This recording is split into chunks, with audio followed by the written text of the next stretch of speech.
Mundo na Retrambombo Network News Evening Edition, araw na po ng Biyernes, Setyembre 4, 2015, sa ulo ng ating mga balita.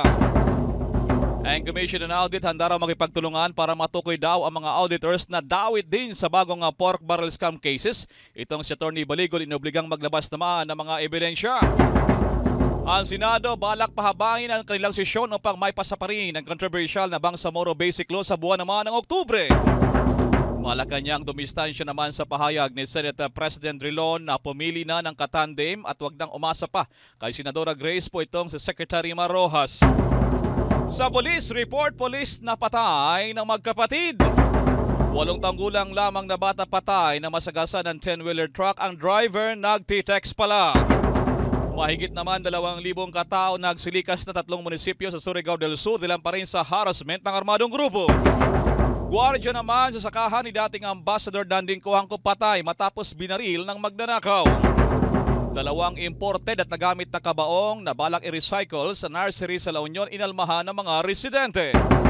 Balita naman sa ibayong dagat, mga kilalang personalidad at celebrities nagsanay puwersa para naman sa Sustainable Development Goals ng United Nations. Sa ating sports balita mga kaibigan, good news po dahil sa Anguilas, Pilipinas. Muling nagkaroon ng tsansa sa titulo sa Jones Cup matapos ang panalo kontra kanina sa malakas na team na New Zealand. Ang Philippine Women's Basketball Team nagtala rin ng kasaysayan kanina nang umusad naman sa FIBA Asia Championships. Sa showbiz balita, Grammy-nominated rapper na si Afroman naghain ng guilty plea sa kasong pananapak sa isang babaeng fan. Dating actress naman at beauty queen na si Jean Saborit umalma sa estafa complaint ng dating American boyfriend. Live via satellite mula pa rin sa Bombo News Center Makati na parin tayo magkaibigan sa ating audio at visuals official website ng Bombo Radio Philippines and www.bomboradio.com. Inyo pong anchorman si Bombel Maraco sa detalye ng ating mga balita. Karagdagan daw ng 50 pang mga mambabatas ang nakatagdang maharap daw sa kaso kaugnay pa rin ng pagkakasangkot sa controversial na pork barrel scam. Sinabi ngayon Atty. Livito Baligod, nasa 5 milyong piso ang pinakamababa na alokasyon ng mga sangkot na lawmakers sa questionable non-governmental organizations. Tumanggi munang abogado na banggitin ang mga pangalan ng mga congressman o kaya naman ay senador hanggat hindi nasisampa naman ang kaso. Kamakalalamang kumaalala ay naghain din sa Atty. Baligod ng kasong malversation laban sa 20 mga mambabatas na sangkot din sa pork barrel scam. Ang COA naman ay handang makipagtulungan para matukoy din daw ang mga auditors na tawid din daw sa bagong pork barrel cases. May detalye pa si Bombo Dennis Amito. Handang makipagtulungan ang Commission on Audit sa Office of the Ombudsman upang mapanagot ang mga auditors na sangkot sa pork barrel pan scam mula sa kanilang hanay.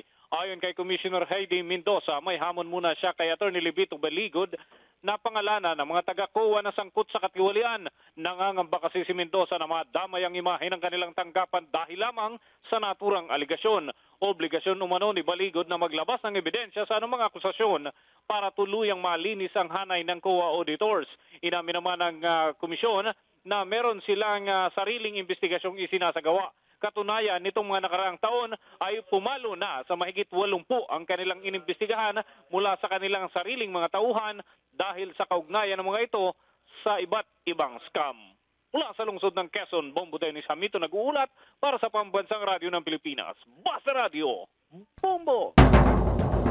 Sa Senado naman mga kaibigan, meron ng timeline o target naman ang mga senador kung anong buwan umano'y kanilang posibleng maipasama ng controversial na Bangsamoro Basic Law BBL. At may detalye pa si Bomboy Jundeska. Maging ang Senado ay bukas na rin na pahabain ng sesyon upang maipasa ang mga mahahalagang panukalang batas lalo na ang Bangsamoro Basic Law bago pa man ang session break ng buong Kongreso sa darating na Oktubre 9.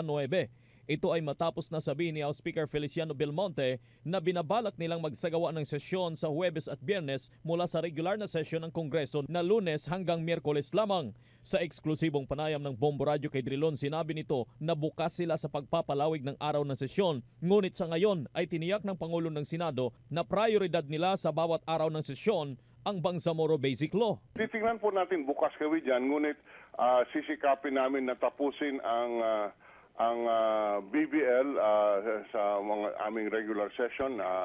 Sa Lunes, ang usapan namin sa sa Majority Leader ay araw-araw bigyan po namin number 1 po sa agenda para tuloy-tuloy po ang interpellation at baka po sa mga susunod na 2 linggo ay kaya namin tapusin ang interpellation at ang amendment.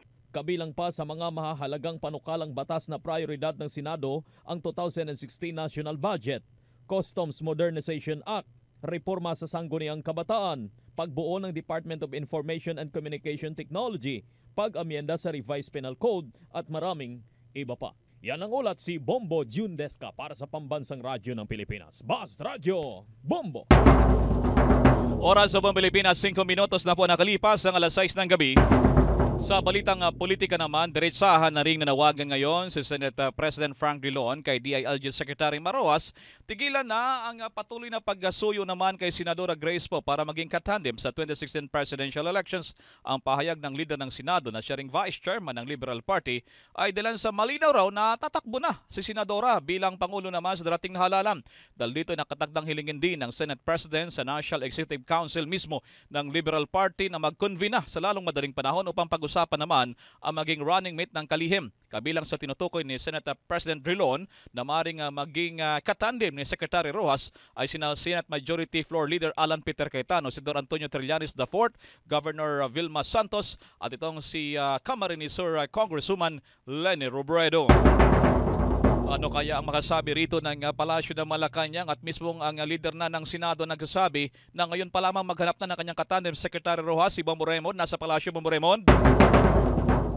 Ipinapaubaya na ng Malacanang sa Liberal Party ang pagpili ng running mate ni Interior Secretary Mar Rojas.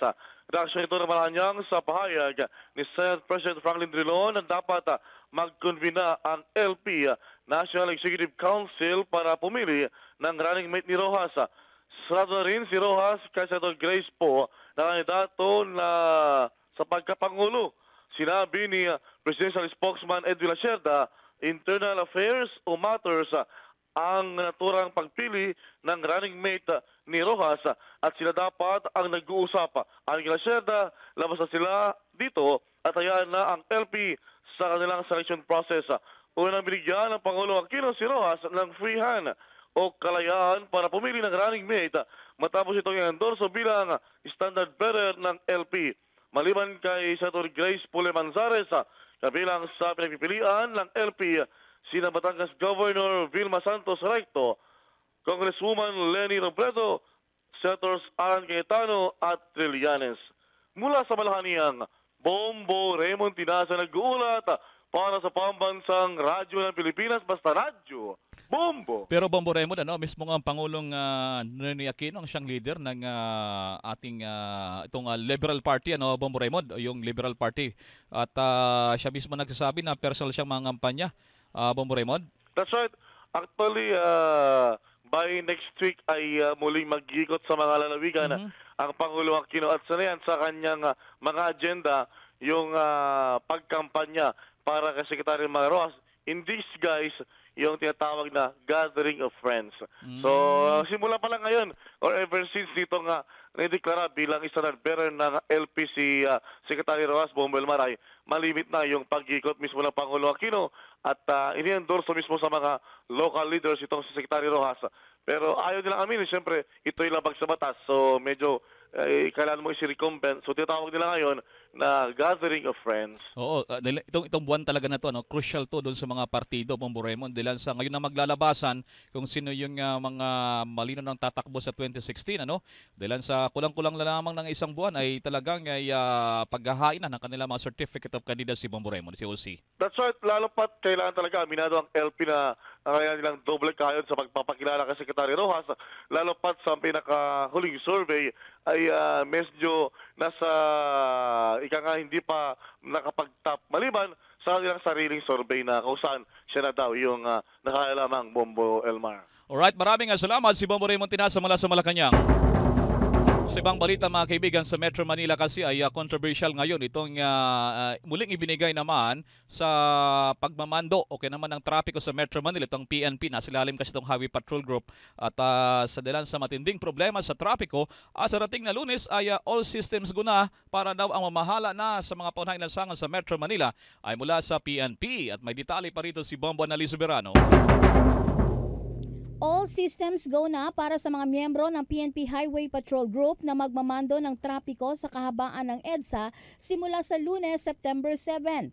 Sa panayam kay PNP HPG Director Chief Superintendent Arnold Gunakaw na bago pa man ang kanilang deployment sa Lunes, magkakaroon muna sila ng formation alas 4 ng madaling araw sa harap mismo ng National Headquarters sa Campo Crame. Sinabi ni Gunakaw na kakausapin pa ni PNP Chief Police Director General Ricardo Marquez ang mga tauhan ng HPG bago ide-deploy sa 6 na choke points kung saan bibigyang diin ng Chief PNP ang pulisiya ng pambansang pulisya. Ang partikular dito ang no-kotong na gagawin ang tama ang kanilang trabaho at iwasan na malagay sa alanganin. Dahil sa sandaling magkamali ang mga ito ay may kalalagyan ang mga pulis. Pagtiyak ni Gunakaw na mahigpit ding ipapatupad ng PNP HPG ang 30-second rule sa panghuhuli. Ito ay paparahin ang sasakyan, hihingin ang lisensya ng driver at bigyan ng ticket at wala nang usapan pang mangyayari. Bilin din sa mga HPG personnel na iwasan makipag-usap ng mahaba sa mga traffic violators dahil ito ang nagbibigay daan sa suspetsya ng publiko na may aregluhan na nangyayari. Makakasama ng 96 HPG personnel sa EDSA sa Lunes ang ilang miyembro ng local police districts na siyang magbibigay ng police visibility sa mga choke points at magtatalaga din ng roving motorcycle sa bawat focal points na siyang magdidetermina kung ano talaga ang sanhi ng traffic. Magde-deploy din ng traffic enforcers ang mga district police office na siyang mag-iimbestiga kapag minor road accident at kapag seryosong kaso na, dito papasok ang Highway Patrol Group. Paglilinaw ni Gunakaw, kapag may aksidente sa kalye, magkakaroon lamang ng sketching at picture taking sa daan habang ang investigasyon ay isasagawa sa police stations. Bago pa man isalang sa kalye ng EDSA ang mga HPG personnel, sumailalim muna ang mga ito sa 3 araw na seminar hinggil sa patakaran sa pag-issue ng ticket. Ang patakaran kasi ng Metro Manila Development Authority ay bibigyan lamang ito ng citation ticket ang mga traffic violators at ang patakaran namang ipinapatupad ng LTO ay kukunin ang lisensya at tutubusin ito mismo sa LTO office. Mula Campo Crame, Bombo Anali, Montaño Soberano nag-uulat para sa Pambansang Radyo ng Pilipinas. Basta Radio, Bombo! Abangan ang detalye pa mga kaibigan, 8 taong gulang lamang na bata patay matapos daw ay masagasaan ng truck. Ang driver daw ay nagtitext. Samantala, may balita din tayo mga kaibigan, mga imported daw na kabaong balak i-recycle sa isang nursery ay inalmahan ng mga residente. Pero bago mga balitang yan, samantala muna. Ito at iba pang mga pangunahing balita. Susunod na! Siguradong may kakayahan. Siguradong walang ibang interes kundi ang bayan. Napakalaki ng nakataya para ipabaya sa baka sakali. Bakit tayo magpapaakit sa baka kung meron namang sigurado? Ang taong ito walang iba kundi si Mar Rojas. Ako si Mar Rojas, tinatanggap ko ang hamon ng ating mga boss. Itutuloy, palalawakin at ipaglalaban ang daang patuloy. At ngayon, narito na ang iba pang mga pangunahing balita. Bombo Police Reports! Bombo Police Reports! Isang polis naman ang napatay na magkapatid at may buong detalye rito ang Bombo Radio Davao. Patay ang isang pulis matapos pinagtulungang saksakin ng magkapatid habang natutulog sa may Daratex compound, Dalyaw, Turil, lungsod ng Davao. Kinilala ang biktima na si Police Officer Triramil Lozano, residente ng Mulig, Turil na na-assign sa Pagibato Police Station. Sa investigasyon ng Turil PNP na pag-alaman na nangyari ang krimen kaninang alas 2 ng hapon. Off-duty umano ang biktima at natutulog lamang nang biglang nilapitan ng magkapatid na sina Romeo at Danilo Sasang at pinagtulungang saksakin. Hindi pa nakontento, binaril Nabaril pa si P.O.3 Lozano. Hindi na nadala sa ospital ang biktima at nalagutan ng hininga. Nahuli ng Toril PNP ang isa sa mga suspect na si Romeo habang patuloy na pinaghahanap ang kapatid nito na si Danilo Sasang. Patuloy pa ang isnagawang investigasyon ng Toril PNP para malaman ang motibo ng pananaksak at pamamaril. Yan ang balita mula dito sa Bombo Radio Davao para sa Bombo Network News. Bombo Maris Sabado para sa Pambansang Radyo ng Pilipinas, Basta Radyo. Bombo! Padako naman tayo sa Bicol mga kaibigan, 8 taong gulang lamang na bata na atrasan daw ng 10-wheeler truck at may detalye rito ang Bombo Radio Legazpi. Tuluyan ng binawian ng buhay ang 8 anyos na batang lalaki matapos madaganan ng 10-wheeler truck sa bayan ng Piuduran sa Albay. Ang biktima ang kinilalang si John Paul Denver Manrique in Nacional, grade 1 pupil ng Piuduran East Central School. Sa panayam ng Bombo Radio Legazpi kay Deputy Chief of Police Senior Inspector Abraham Buendia ng Piuduran Municipal Police Station, napag-alaman na ilang oras lamang nang maidala sa ospital ang bata, ay agad rin itong binawian ng buhay dahil sa matinding tamang tinamo mula sa pagkakaipit sa naturang concrete truck mixer. Sa investigasyon, ang biktima ay naglalakad pa uwi mula sa pinuntahang kasalan ng maatrasan ito ng suspect na kinilalang si Wilhelm Don E. Hardina, 27 anyos ng Ticol, Sorsogon. Ayon sa mga nakakita, nagte-text pa umano ang driver kung kaya hindi nito napansin ang batang nasa likod na pala ng minamanayo nitong sasakyan. Agad naman na sumuko ang suspect at ngayon inihahanda na ang kasong isasampa laban dito. Para sa Bombo Network News, mula rito sa Bombo Radio Legazpi, ito po si Bombo Mel Balino nag-uulat para sa Pambansang Radyo ng Pilipinas, Basta Radyo, Bombo! Sa Surigao naman mga kaibigan, libo-libo na mga residente ang lumikas dahil pa rin sa harassment ng mga armadong grupo at may follow-up dito ang Bombo Radio Butuan.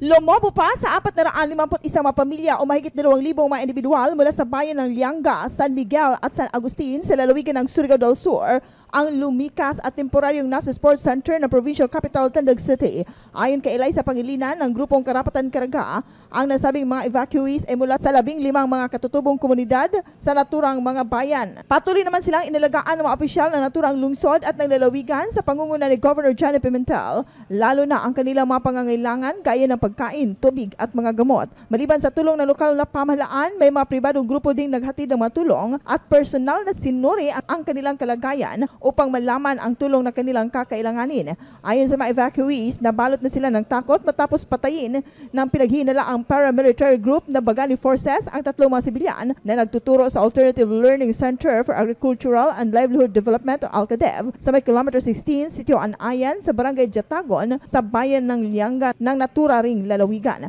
Kasama sa pinataya ang Chief Executive at Principal ng Tribal Secondary School na si Emerito Samarca at ang magpipinsan na sina Junel Campos at Aurelio Sinso. Mula rito sa Bombo Radio Butuan para sa Bombo Network News, ito po si Bombo Lilibeth Ruiz nag-uulat para sa Pambansang Radyo ng Pilipinas, Basta Radyo, Bombo! Samantala naman mga kaibigan, sa iba nating mga balita, doon naman sa may bahagi ng Negros, isa pong gwardya doon naman sa sakahan ng pag-aari ni dating Ambassador Danding Kuhangko ay napatay ng magnanakaw at may detalye naman ang Bombo Radio Bacolod. Patay ang gwardya ng ECG Farm na pag-aari ni dating Ambassador Eduardo Danding Kuhangko sa lungsod ng La Carlota sa lalawigan ng Negros Occidental matapos na baril ng magnanakaw. Kinilala ang biktima na si Vicente Zuniega, 36 anyos, residente ng Barangay Araal sa lungsod ng La Carlota, na nagtamo ng sugat sa likod na naging dahilan ng kanyang agarang pagkakasawi. Ayon kay Superintendent Orly Gabinete, hepe ng La Carlota City Police Station, nangyari ang insidente dakong alas 9 kagabi nang may 3 magnanakaw na pumasok sa taniman ng durian sa nasabing farm. Sinasabi na nahuli umano sa akto ang 3 na namimitas sa mga bunga ng durian, kung kaya sinaway ang mga ito ng gwardya, ngunit nagkaroon ng putukan na ikinasawi ni Zuniega. Samantala, sugatan naman ang isa sa 3 magnanakaw na kinilala na si Rowen Mateo ng Barangay Araal at nakakonfine ngayon sa pagamutan sa lungsod ng Bacolod. Samantala, nahuli naman ang 2 nitong kasamahan na sina Rodrigo Fernando at Gino Valenzuela, kapwa residente din na naturang barangay. Ayon kay Superintendent Gabinete, kanilang na-recover sa crime scene ang mga bunga ng durian na napitas na. Yan ang ulat mula rito sa Bombo Radio Bacolod para sa Bombo Network News. Bombo Lineth Antinor Flores, nag-uulat para sa Pambansang Radyo ng Pilipinas, Basta Radio, Bombo! Samantala, nagpapatuloy ngayon sa pagsiyasat ang pulisya sa mga suspect na nagtangkang mag-deliver daw ng sakong marijuana na lula ng isang van sa bahagi ng bayan ng Baknutan sa La Union. Sa impormasyon nakuha ng Bombo Radio La Union mula sa Baknutan Municipal Police Station, natuklasan ang mga nasabing bawal na gamot sa loob ng naturang van sa sinagawang checkpoint operation. Umaabot sa halos 100 rolyo at 32 mga bricks ng marijuana ang hindi pa nababatid ang timbang at halaga ang nakumpiska ng mga alagad ng batas mula sa 4 na mga suspect. Isa sa mga suspect kasalukuyang pinaghanap din ng pulisya matapos itong tumakas sa kasagsagan naman ng checkpoint operation. Doon sa La Union, mga kaibigan, na usap-usapan doon yung imported daw na kabaong na nagamit na balak i-recycle daw sa isang nursery. At may video report dito ang Bombo Radio La Union.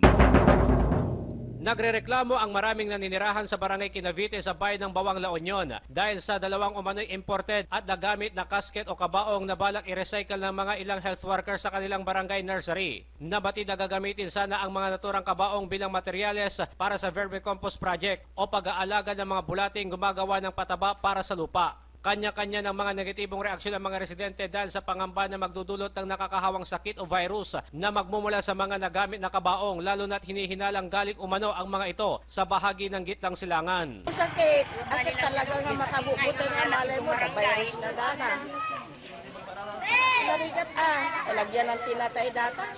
Mana may kapeta ta awan iti kanang awan sirbina data nga pakabutangan tubig. Pati dato'y may tindang sakit, dato'y angin, dato'y virus na. Maging si Kinavite Assistant Chief Tanod Romeo Laigo at ilang mga opisyal ng barangay ay nagulat rin dahil hindi nila inaakala na may dinalang kabaong sa kanilang nursery. Nagkakulo si tabali nga nung ako dato'y. Tabali nga bangsang kami dato'y nga lungon nga plastic ka. So dapat tatamo lang daw ako ito. Nagkat dito nga lungon. Samantala, ayon naman kay Rural Sanitary Inspector Vicky Estigoy ng Bawang Municipal Health Office, wala naman dapat ikabahala ang mga residente dahil tiniyak naman umano ng pamunuan ng puneraryang pinanggalingan ng mga naturang bagay na walang nakakahawang sakit ang mga katawang inilagay dito. Iginiit at nagpaliwanag pa si Estigoy na hindi naman kabaong ang mga naturang bagay, kundi mga kasket na dating pinaglagyan ng kabaong. Natawa na lamang siya nang tanungin kung ano ang laman ng mga naturang kabaong na nakasilid sa sinasabi nitong kasket, kasunod ang pagsasabi na tao ang laman nito. Bakit ang maraming bagay na pwede naman gamitin at kabaong pa yung isipan po ninyo? Hindi naman kabaong na aktual yun. Oh, yes, ma'am. Kasket lang yun. Kasket. Pinaglagyan ng Ng bangkay, kabaong. Ng bangkay, ma'am. Hindi bangkay, kabaong. Kabaong, ma'am. Ang nakalagay doon. Oh, pero yung sarap ng kabaong, ano po yung laman ninyo? Tao. Sa ngayon ay tinanggal na ang mga naturang kabaong mula sa barangay nursery dahil sa umano'y masangsang na amoy nito at sa pangamba na rin ng mga residente na magdudulot ito ng sakit sa kanilang lugar. Bombo Absalom Flores, nag-uulat para sa pambansang radyo ng Pilipinas. Basta Radyo, Bombo! Mga kaibigan, 25 minutos na po nakalipas ng alas 6 ng gabi. Itinuturing ng Manila Police District na case closed na ang nangyaring kaso ng pagpatay sa asawa ng isang DepEd official sa kasambahay nito ayon kay Manila Police District Director Chief Superintendent Rolando Nana. Ngayong araw kasi ay ang pagsampa ng kaso murder sa car theft na suspect na nakilalang si John Adrian Edgeliang na pumatay sa mga biktima na sina Lucita Mingito at Jennifer Magtulis. Pahayag ng general na kanina ay na-recover na rin ng mga pulis ang sasakyan na Honda Jazz na ginamit ng suspect bilang getaway vehicle sa Santa Ana, Maynila. Ayon pa sa opisyal, problema sa pamilya o domestic problem ang isa sa motibo na kanilang tinitingnan sa nangyaring krimen. Ang suspect na si Ed Kilang ay manugang ng biktimang si Lucita. Inihayag ni General Nana na batay sa salaysay ng mga suspect, self-defense lamang daw ang kanyang ginawa. Samantala naman ang mga kaibigan, kasama na sina Senate President Frank Drilon, DLG Secretary Mar Rojas, Budget Secretary Florencio Abad at iba pang opisyal ng pamahalaan sa mga ipapasumpi na rin ng Sandigan Bayan para naman sa pre-trial ng plunder case ni Senador Ramon Bong Revilla Jr. Ayon sa Sandigan Bayan Clerk of Court, malaga ang testimonya ng mga nabanggit na personalidad para sa kaso ni Revilla bago magpatuloy pa rin ang paglilitis sa kanya sa anti-graft court. Maalala mga kaibigan, si Senador Revilla ay ididiin ng prosekusyon dila naman sa pag-allocate daw ng 570 million pesos sa bogus na NGO ni Janet Lim Napoles. Maliban kay Senador Revilla, plunder din ang kinakaharap din na Senador Juan Ponce Enrile at Senador Jingo Estrada. Magtatagda na ng panibagong pre-trial schedule ang Sandigan Bayan para sa kasong plunder naman ni na Senador Juan Ponce Enrile. Dati nitong Chief of Staff na si Atty. Gigi Reyes, di ba pang co-accused. Una rito ay kinansila ang unang schedule ng pre-trial noong nakarang buwan matapos questionin ng kampo ni Enrile ang proseso ng hukuman. Kasunod nito, humiling din sa Korte Suprema na makakuha ng Bill of Particulars na tinatawag sa kanyang kinakarap na kaso, bagay na pinagbigyan naman ng katastasang hukuman. Pinayagan din ng senador na makapagpiyansa ng halos 1.5 million pesos nila naman sa humanitarian consideration. Submitted na for decision ang petisyon ni Suspended Makati Mayor Junjun Binay kontra sa second suspension order ng Office of the Ombudsman. Ayon sa Appellate Court, maaaring sa mga susunod na linggo ay makapagpalabas na ng resolusyon ang maestrado ukol naman sa naturang usapin. Kung malala 5 ulit na nagpalipat-lipat sa iba't ibang mga Court of Justice o Court of Appeals Justices, ang isa sa mga kaso ni Mayor Binay dahil sa 4 sa mga maestrado ang may kaugnayan daw sa mga partido sa kaso. Ang unang suspension order ni Mayor Binay na nabigyan ng TRO ng korte, ngunit ang ikalawa ay hindi na naisyuhan ng temporary relief kaya bumaba ang alkalde sa City Hall noong unang linggo ng buwan ng Hulyo. Kaya naman pansamantalang ako po ngayon bilang acting Makati Mayor si Mayor Romulo Kid Piña mula sa kalabang partido ng mga Binay. Samantala sa lalawigan ng Cebu mga kaibigan ay patuloy po okay naman sa darating na Lunes isasagawa doon ang APEC Summit. Ito yung pong ministerial meeting at may pag-ulat naman at update ang Bombo Radyo Cebu. Tinalakay sa 3rd Senior Officials Meeting ang edukasyon at equal access ng bawat mamamayan sa pangangailangan nito. Ito ang inihayag ni Department of Foreign Affairs Undersecretary Laura Del Rosario. Ayon kay Del Rosario na napakahalaga na bigyang pansin ang kalidad ng edukasyon sa isang bansa sapagat ito ang magiging daan upang makabuo ng epektibong institusyon o pamahalaan at bansa, kung kaya layunin nito na mabigyan ang lahat sa kalidad na edukasyon sapagkat kagaya ng mga teknolohiya sa ngayon, nagbabago rin ang edukasyon. Iginiit nito na panahon na para maimplementa ang K-12 programa. Samantala, aminado rin ang nasabing opisyal na hindi masolusyonan ang lahat ng problema sa edukasyon. Kailangan din umano na bigyang pansin ang mga tao na may espesyal na pangangailangan o mga disabled persons, kagaya ng equal access sa transportasyon at ng iba pang pangangailangan. Ito'y matatamo kung mayroong social cohesion o pagtutulungan at social safety nets o pagkonsidera sa mga limitasyon ng bawat isa. Bukod pa nito ay binigyang diin din sa Senior Officials Meeting ang problema sa ekonomiya, agrikultura, infrastruktura at korupsyon, kung saan inimbitahan ang 20 mga alkalde upang pag-usapan ang mga problemang ito na nararanasan sa mga local government units. Ayon kay Del Rosario, ang APEC ay nagsisilbing building blocks sa pagharap ng mga problema sa 21st century. Yan ang balita mula dito sa Bombo Radio Cebu. Para sa Bombo Network News, Bombo Chendi Nasilya para sa Pambansang Radyo ng Pilipinas, Basta Radio. Bombo! Isang buwan naman bago naman ang filing ng Certificate of Candidacy o COC ng mga kandidato, nagpaalala ngayon ang Catholic Bishops' Conference of the Philippines sa mga politiko. Nagpaalala at nagbigay ng payo itong si CBCP President Soca Villegas doon sa mga kakandidato na pakinggan nila ang kanilang konsensya at bago magdesisyon at wag daw umasa lamang sa mga surveys. Wag din daw makinig na lamang sa mga bulong-bulong sa kung sino dahil sa ang bulong na yan baka hindi naman galing daw sa Diyos. Kung tatakbo daw ang isang politiko ay kailangang malinaw din ang kanyang plataforma at umaasa din ang obispo na itaas din ang antas naman ng pangampanya lalo po sa darating na halalan. Bombo International News. Bombo International News. International News. Mga kilalang personalidad at celebrities nagsanay puwersa para naman sa tinatawag na Sustainable Development Goals ng United Nations. Ang UN ay may hamon din sa European Union. Yan, iba pang mga balita mula naman kay Bombo Lizelle Galan.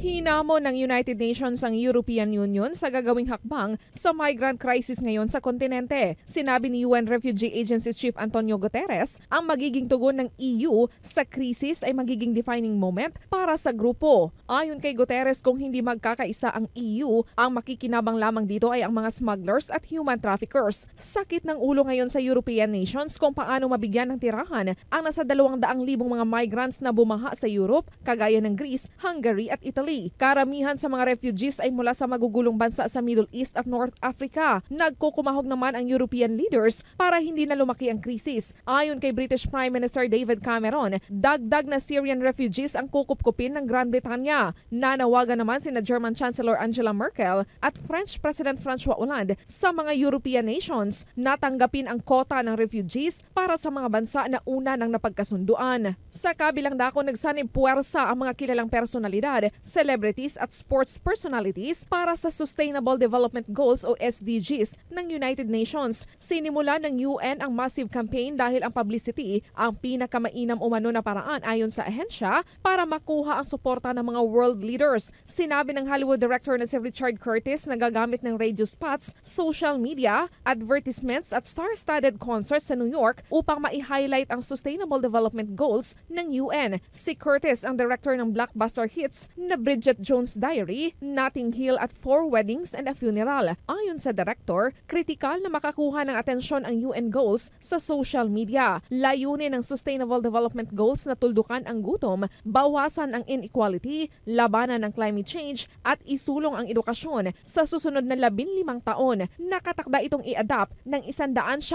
miyembro ng UN sa summit ng World Body sa darating na September 25 hanggang 27. Sinabi ng organizers na nais nilang magiging matagumpay din ang kampanya kagaya sa popular noon na Ice Bucket Challenge. Highlight ng kampanya ang concert na isasagawa sa New York Central Park. Tampok ang pop diva na si Beyonce, Coldplay at Pearl Jam. Ayon kay Amina Mohamed, ang special advisor ng UN Secretary General, sa kabila ng celebrity aspect ng kampanya, ang mahalaga dito ay ang makukuhang resulta. Bombo Lizal Galan ng uulat para sa Pambansang Radyo ng Pilipinas. Basta Radio, Bombo!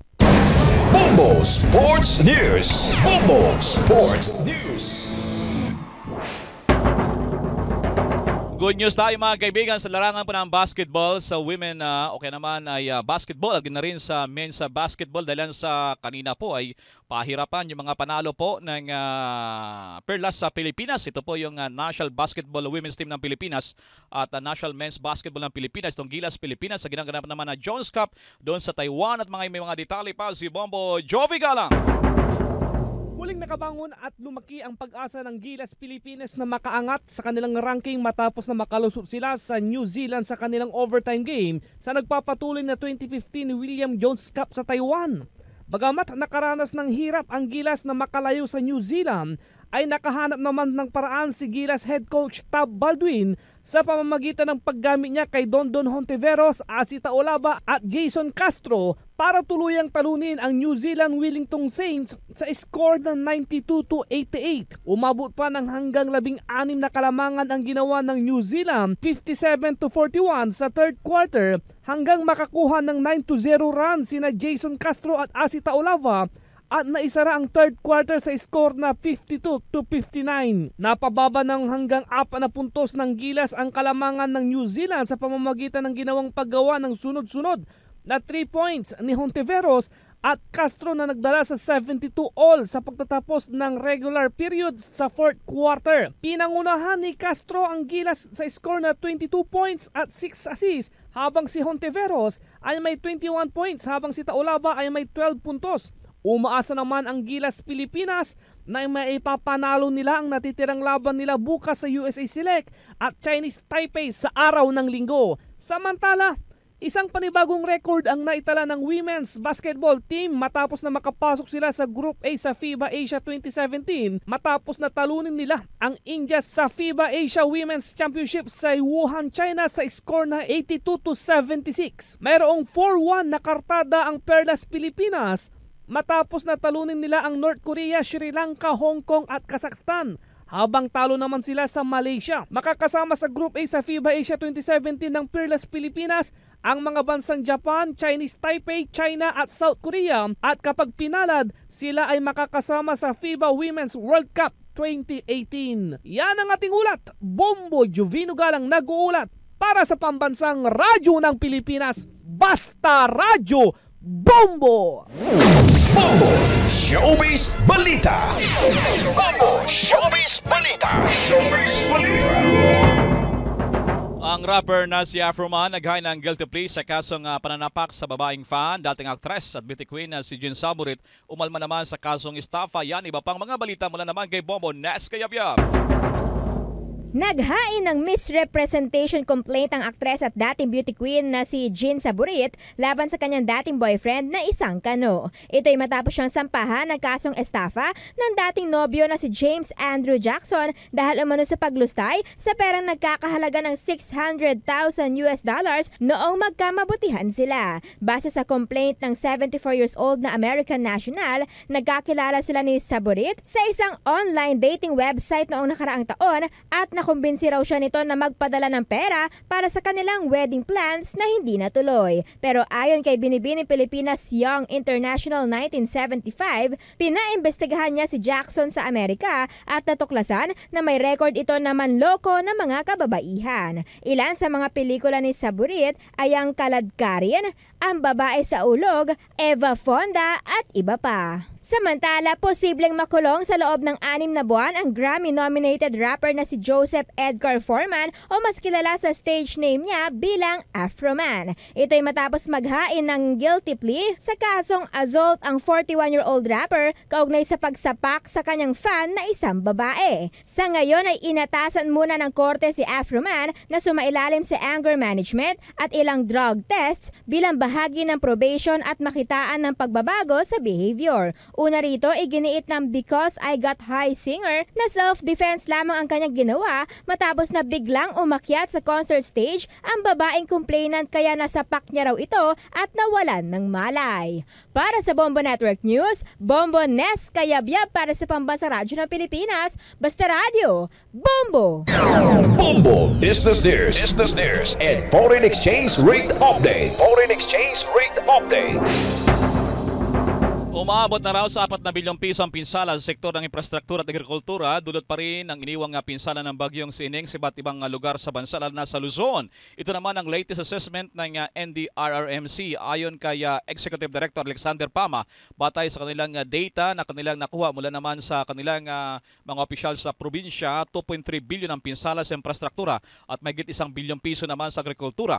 Habang nasa halos 30 milyong piso naman ang naitalang ibang pinsala. Ang mga lugar na lubhang naapektuhan na nagdang bagyong Ining ay ang Ilocos, Cagayan, Central Luzon at maging sa Cordillera Region. Muling nagpaalala naman ang Philippine Rice Research Institute ang doon sa mga magsasaka sa bansa na magtanim ng mga drought-tolerant na uri ng palay. Ito ay upang mabawasan ang matinding epekto ng El Nino sa rice production ng bansa. Ayon sa ahensya, maraming mga uri kasi ng palay na pwedeng gamitin ng mga magsasaka sa panahon na kulang ang supply ng tubig sa mga sakahan. Kabilang sa mga uri ng palay na tinukoy ng ahensya, itong tinatawag na Pagsanhan, Tubigan 3 at Tubigan 10 na sa loob lamang doon mahigit 100 araw hanggang 108 araw ay maaari ng anihim. Ang mga drought-tolerant na uri ng palay naman ay ang Sahod Ulan, Rio Grande at Sacobia. Para naman sa mga upland area sa mga magsasaka sa bulubunduking lugar, inirekomenda ang mga uri ng palay na Pasig, Apo at Katihan 1. Sinabi naman ng Rice Institute na kung ang mga ganitong uri ng palay ang matatanim ng mga ating magsasaka ay hindi gaanong maapektuhan na ang Pilipinas ng El Nino, lalo ng ating rice production at maiwasan din ang kakapusan ng supply ng bigas sa Pilipinas. Sa Bangko Sentral ng Pilipinas, mga kaibigan, muli na namang nanamlay ang halaga ng piso kontra dolyar. Sa palitan po ng $1, ang $1 po ay katumbas ng 46 pesos 76 centavos. Yung isang Singaporean dollar ay katumbas naman ng 33 pesos at ang Hong Kong dollar ay katumbas po yan ng 6 pesos. Ang Bombo Business News and Foreign Exchange Rate Update are brought to you by Queen City Development Bank. 38 minutos na po nakalipas ng alas 6 ng gabi. Yan sa ating mga listeners sa Luzon, Visayas at Mindanao, maging sa buong mundo. Yan ang naging kabuuan ng ating mga pagbabalita. Araw na po ng Biyernes, Setyembre 4, 2015. Balikan ko lamang ating mga headlines. Ang Commission on Audit handa raw makipagtulungan para matukoy din ang mga auditors nila na dawit din sa bagong pork barrel scam cases. Habang si Atty. Baligot inobligang maglabas daw ng ebidensya. Ang Senado balak pahabain na ang kanilang sesyon upang maihabol ang controversial na Bangsamoro Basic Law na may pasaraw sa buwan ng Oktubre.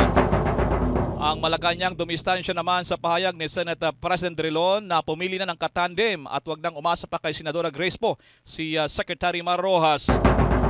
Sa police report, pulis na patay na magkapatid doon naman sa Davao. 8 taong gulang lamang na bata patay na masagasan ng truck ang driver, nagtitext pala.